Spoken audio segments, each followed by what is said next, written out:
Have you ever wondered why almost everyone loves IU? This is why.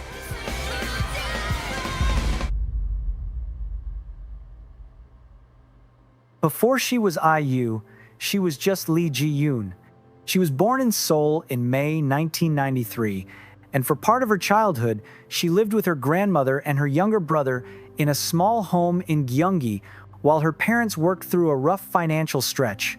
Money was tight. Becoming a singer was not a plan that came from comfort. It came from something she could not talk herself out of. She started auditioning early, and early was not kind. Rejection after rejection. One agency took her money and ghosted her. Another fell through. For a while, it looked like the door would not open at all. Then in 2007, she signed with Loan Entertainment as a trainee. She was 14. 10 months later, at 15, she debuted. Her first release was an EP called Lost and Found. The lead single, Lost Child, was a dramatic ballad that asked a lot from someone that young. Almost nobody noticed. The EP barely made a sound on the charts. Years later, IU would say she was thankful for how quiet the beginning was, because it kept her hungry. Think about it. Chick. Boo boo boo. In 2009, she released her first studio album, Growing Up, led by a retro track called Boo. This one moved a little. Some mainstream attention finally showed up.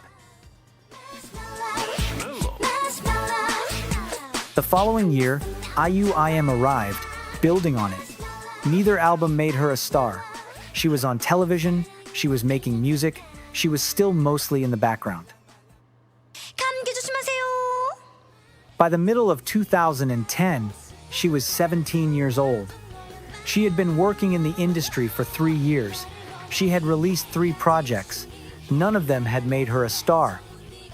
Then the end of 2010 arrived. On the 9th of December 2010, IU released an EP called Real. The lead single was Good Day. The song opened softly, orchestral, warm, a voice that sounded young without ever sounding thin. Then somewhere near the end, she hit 3 high notes back to back, and they sounded bigger than her. People stopped whatever they were doing. By the time the song ended, something had changed. Good Day went to #1 on the Korean digital chart and stayed there for 5 straight weeks. 9 years later, in 2019, Billboard would rank it the #1 K-pop song of the 2010s. But at the time, all anyone knew was that a 17-year-old had just become the sound of Korean winter that year. The title that stuck to her afterward was simple: The Nation's Little Sister. It was meant kindly. It described a sweet, polite, talented girl who everyone wanted to protect. It was the kind of image that could either trap an artist forever or become the soft start of something much bigger. The releases kept coming. In February 2011, Real Plus arrived with Only I Didn't Know. That November, her second studio album, Last Fantasy, landed with You and I as its lead single. The album swept every chart it touched. You and I became one of the biggest songs of her career, eventually selling more than 6 million paid digital downloads in Korea alone. The little sister was now one of the most recognizable voices in the country. Around the same time, she started acting. Dream High in 2011 gave her a first role and a first OST, Someday, which also hit #1. Then came You Are the Best in 2013, giving her a lead role. The country watched her move between music and drama without slowing down in either one.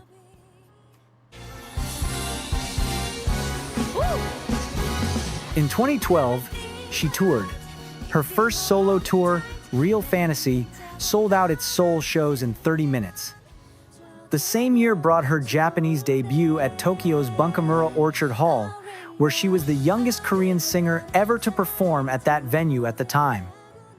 Her third studio album, Modern Times, came in 2013, leaning into jazz and older pop sounds. Billboard later ranked it the second greatest K-pop album of the 2010s. 3 years after Good Day, she was already everywhere. But the image around her, sweet and polite, and the nation's little sister, still followed her everywhere. It would take a few more years before she started writing her way out of it. The first time IU wrote a song for herself, she was barely out of her teens. It was a track called Alone in the Room on her EP Real in 2010. She kept writing quietly through Last Fantasy and Modern Times, sharing credits with other songwriters, finding her voice one album at a time. Nobody was paying much attention to the credits yet, and that was about to change. In October 2015, she released Chat-Shire. It was her 7th EP. She wrote every lyric. She composed or co-composed most of the music. She was listed as the executive producer. For the first time, an IU album was fully IU.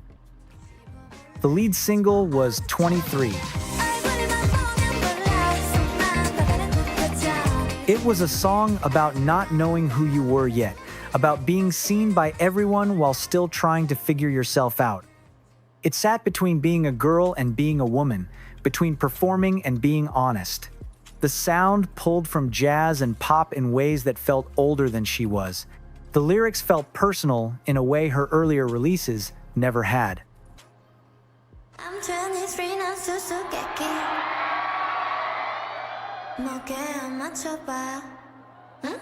Chat-Shire peaked at number 4 on Billboard's World Albums chart. Critics called it one of the best K-pop albums of the year.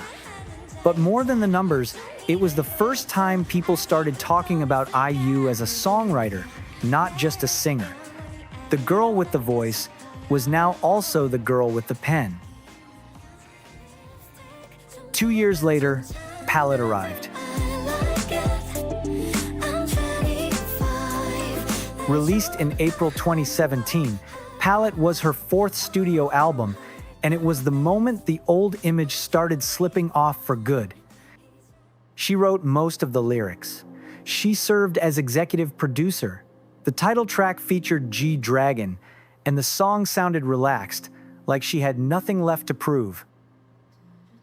Billboard named Palette the best K-pop album of 2017. The New York Times Magazine included the title track on a list of 25 songs showing where music was heading, and IU was the only Asian artist on that list.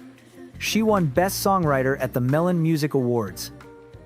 Her pre-release from the same album, Through the Night, quietly became one of the most played songs in Korea that year, and it stayed beloved for years afterward. Then came 2018, My Mr. It was a slow, quiet drama about a middle-aged office worker and a young woman carrying weights nobody could see. IU played the young woman, Ji-eun. There was almost no music cue telling the audience when to feel something. It was all in the silences. She carried it. Critics who had never taken her acting seriously finally did. The show became one of the most respected Korean dramas of its generation, and her performance sat at the center of it. Somewhere between Chat-Shire, Palette, and My Mr., the little sister image had quietly stepped aside. What was left was an artist who wrote her own songs, produced her own albums, picked her own acting roles, and trusted her instincts in every direction. Nobody had to announce the shift. The work did it for her. By the end of the 2010s, IU had become something rare in the K-pop world. A soloist who kept getting bigger even though she was not following any of the usual rules.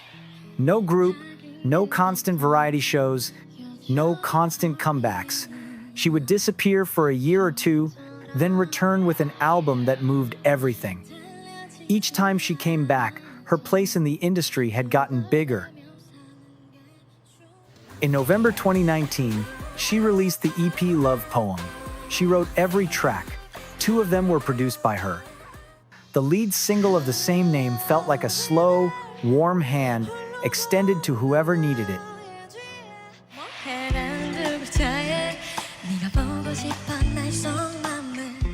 The same month, she became the first female solo K-pop act to headline the Olympic Gymnastics Arena in Seoul as part of her Love Poem tour. That was the first of the big firsts. More were coming. Then 2020 arrived with the world going quiet, and she released 8, a collaboration with Suga of BTS. The song gave her a first ever #1 on a US Billboard chart. It was the kind of achievement most K-pop soloists would build entire campaigns around. IU released it, performed it a handful of times, and moved on to the next thing. In January 2021, she released the pre-release single, Celebrity. It held the top of the Korean digital chart for 6 weeks straight.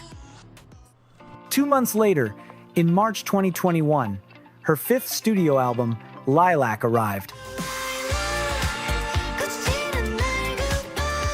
She wrote every lyric on it. The title track closed out what she had called her 20s series, a set of songs stretching back to spring of a 20-year-old and 23 and Palette and 8. Lilac was the goodbye to her 20s.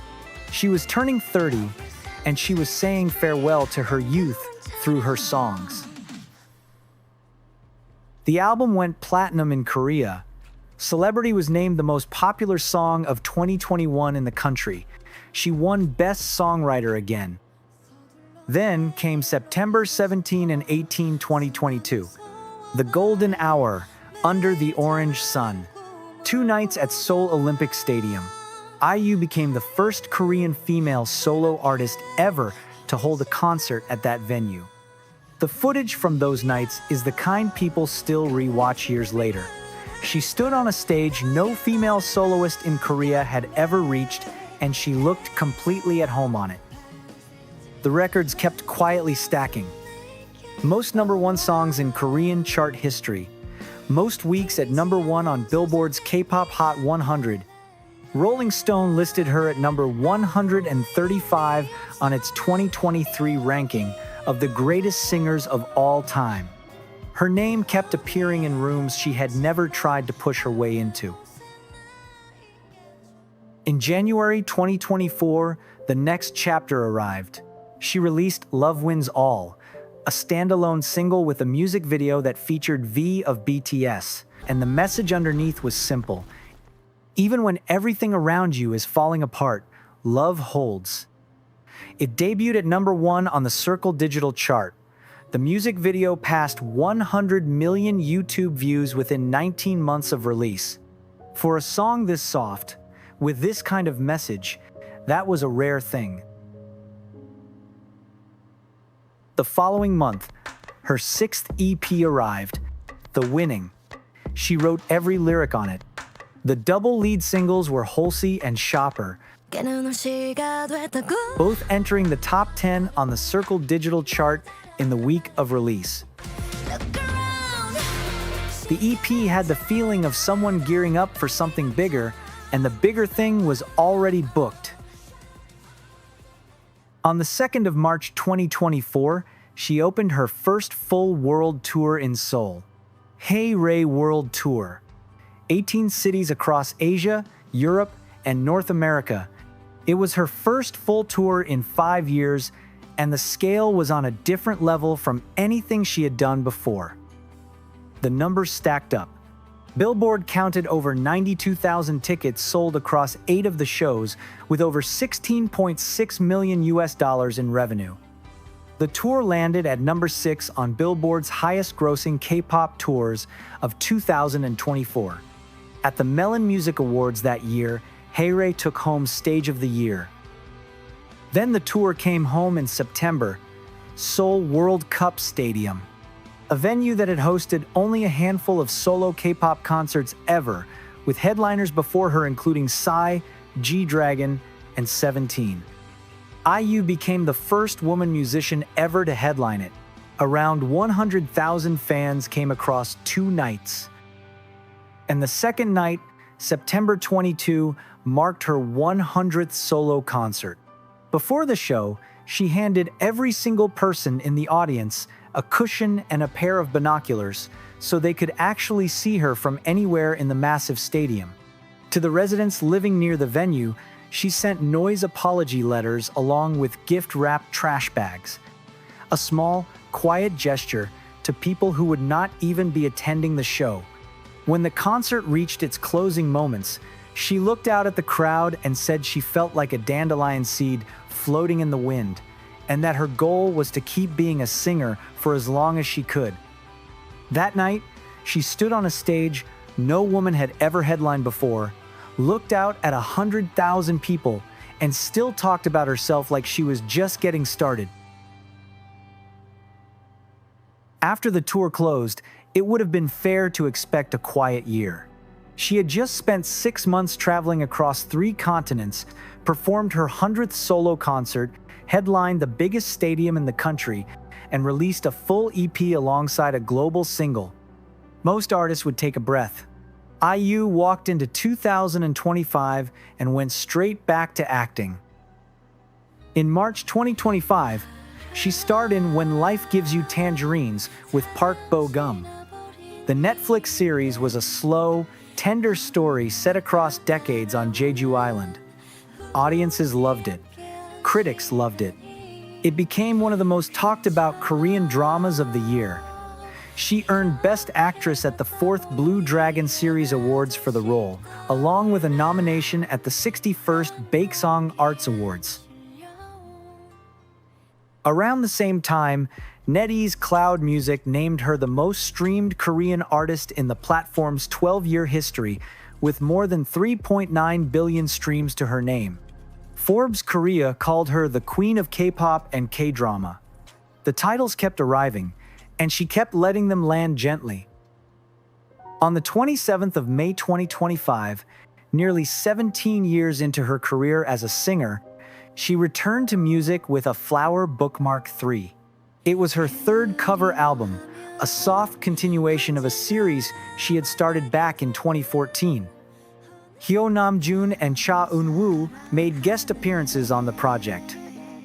There was no heavy promotion around it, just a gift, handed out quietly on an anniversary. The acting did not slow down either.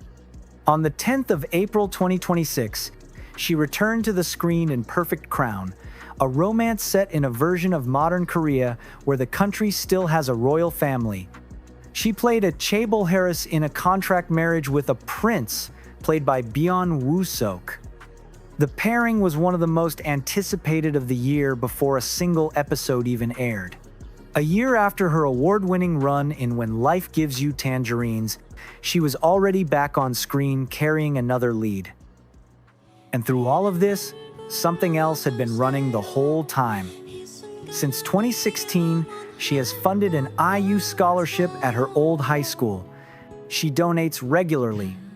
Disaster relief, children in need, support for vulnerable communities at the end of each year. She rarely talks about any of it unless asked directly. The donations keep growing, and the way she handles them stays the same. 18 years after the 15-year-old who released Lost Child, Lee Ji-eun is still here. Still the same voice, still writing her own words. Still showing up for a crowd of 100,000 and then quietly apologizing to the neighbors. Nothing about her path looks forced. Nothing about where she is now looks like she asked for it. She simply kept showing up, kept picking the harder song, kept writing the harder lyric, and the world kept loving her. More and more. Most big stars make sure everyone sees them getting there. IU got there one quiet decision at a time. A lyric she wanted to write. A role she wanted to take. A stage she walked onto without needing to announce it first. She has the most #1 songs in the history of Korean music. She has stood on stages no woman had stood on before. She has filled stadiums alone. And she still talks about herself like the 15-year-old whose first song nobody heard. That is what her career looks like. Not loud, not showy, just there, for a very long time, because that was always how she wanted it. That is why IU is a living legend. Not because anyone had to say it, because she simply kept being one.